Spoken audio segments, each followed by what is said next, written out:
ونصلي على رسوله الكريم أعوذ بالله من الشيطان الرجيم بسم الله الرحمن الرحيم نہایتی محترم سینئر صوبائی منسٹر رائٹرز فورم کے صدر محترم عہدیداران اور بہت ہی محترم حاضرین السلام علیکم. میں سب سے پہلے تو شکریہ ادا کرتا ہوں اسلامک رائٹرز فورم کا کہ انہوں نے مجھے یہاں دعوت دی اور یہ اعزاز بخشا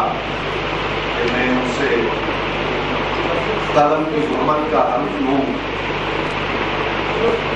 میں بہت سی وجوہات کی وجہ سے تقریبات میں جانے سے گریز کرتا ہوں اور بہت کم جایا کرتا ہوں، لیکن ان نوجوانوں کی طرف سے اصرار کی نوعیت ایسی تھی اور اس میں کوئی ایسی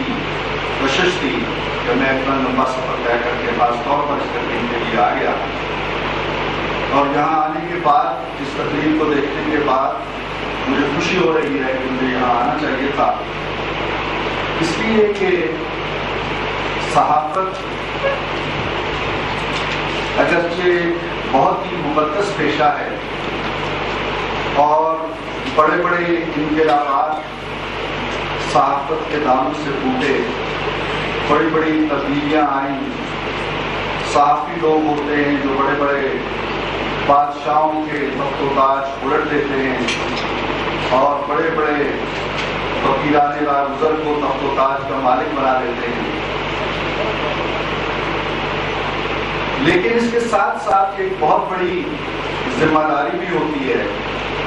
اتنی کڑی اور اتنی بڑی ذمہ داری کہ اس کو نبھانا میرا خیال ہے کہ پرسرات پر چلنے کے مترادف ہوتا ہے. اس میں آپ کی دوستیاں بھی آتی ہیں، آپ کے تعلق بھی آتے ہیں، آپ کے رشتے بھی آتے ہیں، آپ کی سیاسی وابستگیاں بھی آتی ہیں، آپ کے نہ جانے کون کون سے ایسے معاملات بیچ میں حائل ہوتے ہیں. لیکن ان سب چیزوں کو ایک طرف رکھتے ہوئے، اپنے مفاد کو ایک طرف رکھتے ہوئے، اپنے تعلق کو ایک طرف رکھتے ہوئے، اپنے رشتے کو ایک طرف رکھتے ہوئے حق بات کہنا اور سچ بات کہنا یہ بڑا کٹھن کام ہے اور بڑا مشکل کام ہے. صحافیوں کو جو مقام ملتا ہے دنیا میں اور عزت ملتی ہے دنیا میں اور رکھ رکھاؤ ملتا ہے دنیا میں، میں عام طور پہ اس پہ زیادہ یقین اس لیے نہیں رکھتا کہ ہماری دنیا کا مزاج ایسا ہے کہ وہ دو طبقوں سے تعلق رکھتی ہے یا دو طبقوں کی عزت کرتی ہے. ایک وہ جس سے اسے کوئی ڈر ہوتا ہے یا خوف ہوتا ہے، اور ایک وہ جس سے کوئی مفاد وابستہ ہوتا ہے. اس لیے صحافی کو بہت نازاں نہیں ہونا چاہیے کہ اس کا تعلق وزراء سے بھی ہے، اس کا تعلق صدر گرامی قدر سے بھی ہے، اس کا تعلق صف اول کے تمام سیاستدانوں سے ہے. اس تعلق کی وجہ یہی ہوتی ہے کہ وہ یا تو کوئی مفاد رکھتے ہیں یا خوف زدہ ہوتے ہیں. قلم کے بارے میں حضرت مولانا نے بہت ہی بلیغ اور بہت ہی عمدہ اور بہت ہی خوبصورت باتیں کہی ہیں. میرے پاس اتنا علم بھی نہیں ہے کہ میں ان کو دہرا سکوں، لیکن جو بنیادی بات انہوں نے کہی وہ یہی ہے کہ آپ دیانتداری کے ساتھ اور نیک نیتی کے ساتھ اور مقصد کی لگن کے ساتھ اپنے قلم کو استعمال کریں گے تو اللہ تعالیٰ اس میں برکت بھی ڈالے گا، اور اگر اس میں آپ آلائشیں ڈال دیں گے، اپنے مفادات ڈال دیں گے، آپ کی ذات کا رنگ ڈال دیں گے تو پھر وہ برکتیں آپ سے چھن بھی سکتی ہیں. یہ بڑا بنیادی ایک درس ہے جس کی طرف حضرت نے اشارہ کیا. میں اس میں تھوڑا سا اضافہ کرنا چاہتا ہوں کہ سچائی بعض اوقات ایک ریلیٹیو ٹرم بن جاتی ہے. ریلیٹیو ٹرم کا مطلب یہ ہے کہ ایک بات میرے لیے تو سچ ہے یا میں اسے سچ سمجھتا ہوں، مجھے وہ لکھنا ہے اور مجھے وہ بولنا ہے. اور یقین جانیے میں یہ بات محض رسمی اور لفاظی کے حوالے سے نہیں کہہ رہا ہوں، میں اپنی زندگی کے تجربے کے حوالے سے کہہ رہا ہوں کہ کم و بیش 23-24 برس جو مجھے صحافت کی اس فیلڈ میں گزرے یا گزر رہے ہیں، ان میں اگر ایک چیز آپ پلے باندھ لیں جو میں نے ابھی ذکر کیا ہے جس کا، کہ آپ نے اس سچ کو لکھنا ہے جس کو آپ کا ضمیر اور آپ کا دل اور آپ کا دماغ اور آپ کا باطن سچ سمجھتا ہے، تو پھر آپ دنیا کے کسی میدان میں بھی شکست آشنا نہیں ہوں. آپ کے قلم کے اندر قوت کہاں سے آتی ہے؟ آپ کے اندر لفظ کی طاقت کہاں سے پھوٹتی ہے؟ آپ کے لہجے کے اندر استقامت کہاں سے آتی ہے؟ آپ کے مضمون کیسے بنتے ہیں؟ آپ کا کالم کس طرح نکھرتا ہے، کس طرح ذہنوں پہ دستک دیتا ہے، کس طرح دلوں میں گھر کرتا ہے؟ یہ ساری چیزیں صرف اس وقت پیدا ہوں گی جب آپ اپنی بات کو یقین کے ساتھ اور ایمان کے ساتھ اور استقامت کے ساتھ اور سچائی کے ساتھ کہیں گے اور لکھیں گے اور بولیں گے. اگر یہ نہیں ہوگا تو پھر آپ یقین جانیے کہ آپ کچھ بھی بن سکتے ہیں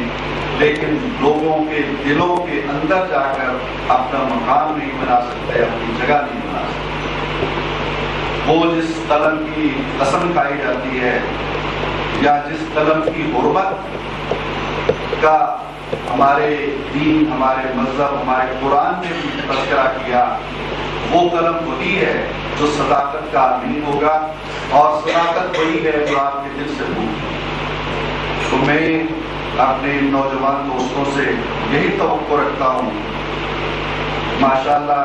وہ دین کی تعلیمات سے بھی مجھے آراستہ لگتے ہیں، راست فکر رکھتے ہیں، اور میں توقع رکھتا ہوں ان سے کہ وہ اپنے مطالعے کو وسیع کرتے ہوئے، صحافی کے لیے بڑا ضروری ہوتا ہے کہ وہ اپنے مطالعے کو دور دور تک پھیلا دے، اپنے موضوع پر جس پر وہ لکھتا ہے اس پر گرفت کرے اور اس انداز سے لکھے کہ وہ جب دوسروں تک پہنچے تو دوسروں کے لیے کچھ اضافے کا باعث بنے. وہ یہ نہ کہے کہ یہ باتیں تو ہم نے اخبار میں پڑھ لی تھی، یہ باتیں تو خبروں میں چھپی ہوئی تھی، یہ بات تو رات ہم ٹیلی ویژن پہ سن رہے تھے. کچھ چیز نئی آپ کو دینی چاہیے اپنے پڑھنے والے کو، اس کا استحقاق ہے، اس کا حق یہ ملنا چاہیے. ان ابتدائی باتوں کے بعد میں تھوڑا سا اس موضوع کی طرف بھی آنا چاہتا ہوں جس پہ زیادہ بات نہیں ہو سکی. میرے دوست نے مقالہ پڑھا اور بڑی خوشی کی بات ہے، اور انہوں نے بڑی اچھی تجاویز بھی پیش کی اور تجزیہ بھی پیش کیا، محرکات بھی پیش کیے کہ ہماری مجموعی جو زوال کا سبب ہے اس کے اسباب کیا ہو سکتے ہیں. میں تھوڑی سی گزارشات اس پہ کرنا چاہوں گا کہ جب ہم یہ کہتے ہیں کہ امت مسلمہ زوال کا شکار ہے، امت مسلمہ میں اتحاد نہیں ہے، امت مسلمہ کے اندر وہ قرون اولا والی بیداری نہیں ہے، وہ اگلے زمانے کے لوگوں کا عزم نہیں ہے، وہ عزت و حرمت نہیں ہے، ان کی تلوار کے اندر وہ کاٹ نہیں ہے، ان کے اندر وہ بات پن نہیں ہے جو مسلمانوں میں پایا جاتا تھا. یہ ہمارے روزمرہ کی گفتگو کا موضوع بھی ہے، روزمرہ کی تقاریر کا موضوع بھی ہے، جمعے کے خطبات کا بھی موضوع ہے، پارلیمانوں کی تقریروں کا بھی موضوع ہے اور جلسوں کا بھی موضوع ہے. لیکن بہت کم نیک نیتی کے ساتھ ہم اس موضوع پہ غور و فکر کرتے ہیں کہ ایسا کیوں ہے. کیا ہوا کہ ہم کل تک ایک دنیا پہ راج کرتے تھے، لوگ ہماری دہشت سے کانپتے تھے، ہمارے اندر یکجہتی تھی، قوت تھی، اور پہاڑ ہماری ہیبت سے سمٹ کے رائی ہو جایا کرتے تھے، اور سمندر اور دریا ہمارے لیے راستے چھوڑ دیا کرتے تھے. کیا تھا؟ ایسی کیا چیز تھی جو کھو گئی اور پھر ہمارے اندر زوال آ گیا، پستی آ گئی، بے چاری آ گئی، قسم کشی آ گئی، بے یقینی آ گئی، مردنی آ گئی، مردہ دلی آ گئی. ہر وہ بیماری جو ایک کمزور اور مردہ دل قوم کے اندر ہوتی ہے وہ ہمارے اندر پیدا ہوتی ہے. ہمارا دین ہمیں عزم کی تعلیم دیتا ہے، عمل کی تعلیم دیتا ہے، توحید کی تعلیم دیتا ہے، اللہ کے لازمات یقین کی تعلیم دیتا ہے، حضور اکرم صلی اللہ علیہ وسلم کی تعلیمات اور رسالت پر پختہ یقین کا علم. یہ سارا بہت بڑا خزانہ ہے، بہت بڑا خزانہ ہے، بہت بڑی تجوری ہے. لیکن کیا وجہ ہے کہ ہم یہ سارا کچھ رکھتے ہوئے بھی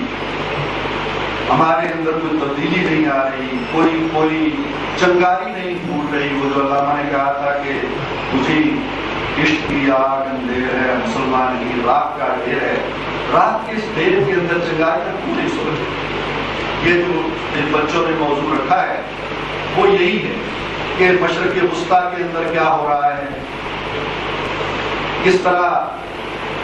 تختے الٹ رہے ہیں، کس طرح نئی تبدیلیاں آ رہی ہیں، ان کے پیچھے کون ہے،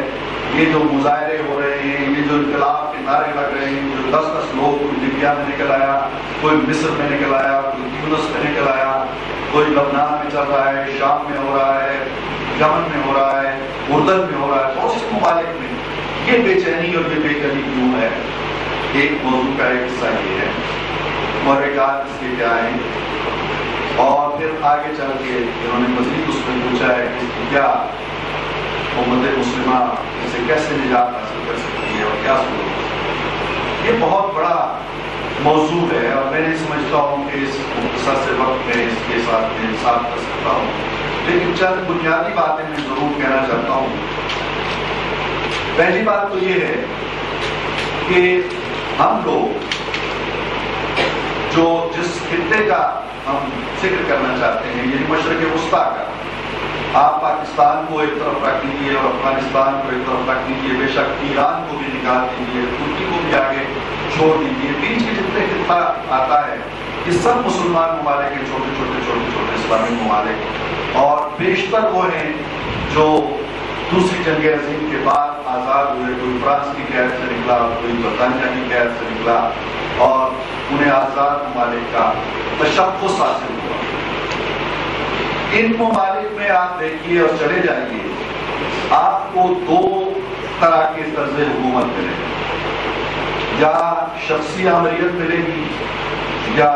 ملوکیت ملے گی. یہ میں بات کر رہا ہوں تقریباً اس خطے کا جہاں کم و بیش ہمارے 1 ارب کے قریب مسلمان بستے ہیں. جو عبدالباسط صاحب نے بتایا کہ 1.5 ارب کے قریب ٹوٹل ہماری آبادی ہے، اور 1 ارب سے اوپر کچھ مسلمان اسلامی ممالک میں بستے ہیں. 40-50 کروڑ مسلمان ایسے ہیں جو غیر مسلم ممالک کے اندر رہ رہے ہیں، لیکن ظاہر ہے کہ وہ مسلم ہیں. عیسائیت سب سے بڑا مذہب ہے، ان کا شاید میں اس کی اصلاح کر دوں، ہم سے بڑا مذہب ہے، عیسائی تعداد میں ہم سے زیادہ ہیں، لیکن باقی سارے مذاہب ہم سے کم تر. ہم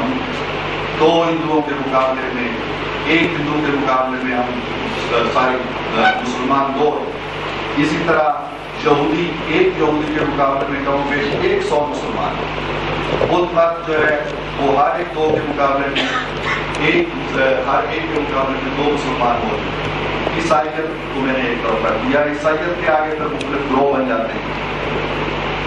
اتنی بڑی تعداد مسلمانوں کی بستی ہے، لیکن ان کے حکمران جو ہیں مولانا میری تصریح کریں گے کہ یا ملوکیت ہے اور یا آمریت ہے، اور یہ دونوں نظام اسلام کی روح کے خلاف ہے. تو جب مسلمانوں کی بہت بھاری اکثریت ایسے نظاموں کے نیچے چلی جائے گی جو اسلام کی تعلیمات سے ہمان بھی نہیں ہے بنیادی طور پر، تو پھر آپ تصور کر سکتے ہیں آگے اس کا احوال کیا ہوگا.